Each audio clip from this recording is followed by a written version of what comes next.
April 11th, 1978 was a warm but cloudy day.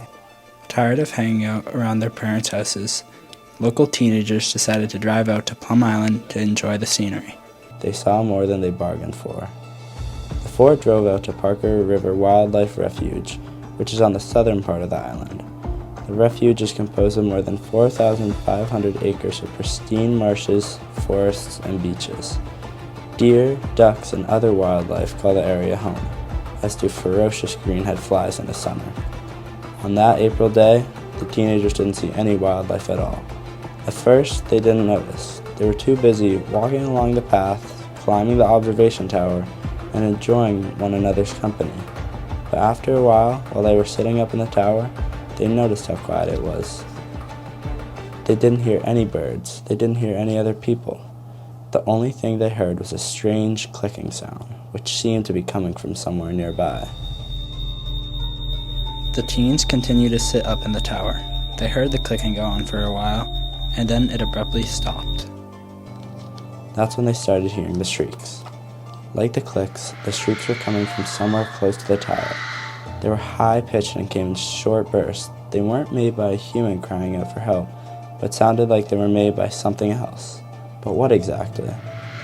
They could have been coming from a large animal, but the four teenagers couldn't see anything nearby. The shrieks certainly didn't sound like anything the four had ever encountered before. By this point, the teens decided it was time to leave, and they hurried back to their car.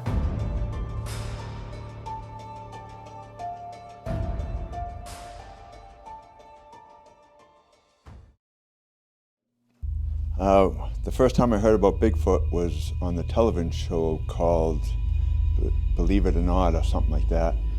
And it was back in 1978. I was a freshman and he was in Northern America.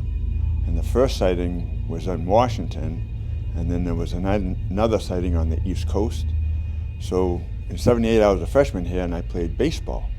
So we always practiced down the lower field. And one day during practice, we could see the weeds and the grass just moving. We thought it was hunters out there or something, because we used to go swimming back there after practice. So we go back there and we see these big footprints. We're like, what the heck? They were like size 22s. They were monstrous. And they were deep in the ground, so whoever made those footprints, it was deep. So it was like a month later, we were back out there again, and we saw the grass moving. And then all of a sudden, we see something just stand up, look around, jumped in the water. There's a lot of fish in the water out there. And he just went upstream and off he went. Yeah, so I grew up on Plum Island, and when I was younger, I used to always be very curious about things that were happening because things were just weird. We had a chicken coop in our yard at the time, and I remember it was raining that night before. I just remember going out the next morning to get some eggs and to check in on the chickens, let them out for the day. And I could just see that some of the chickens were gone. There was feathers on the ground and it looked like something had gotten at them, but it wasn't like a coyote or anything like that. It was definitely big. As they went down the road, two boys in the front saw something emerge from the bushes and run across the road. The figure that crossed was huge, 7 feet or more, very wide, all black from head to toe. It was a little hunched forward as it walked upright. Notice its arms were average as they swung and it walked. The thing had to be 7.5, 8 feet tall. I'm convinced that Bigfoot is absolutely a thing and is around. I haven't had any confirmed sightings, but I do have my suspicions. I believe there's something there.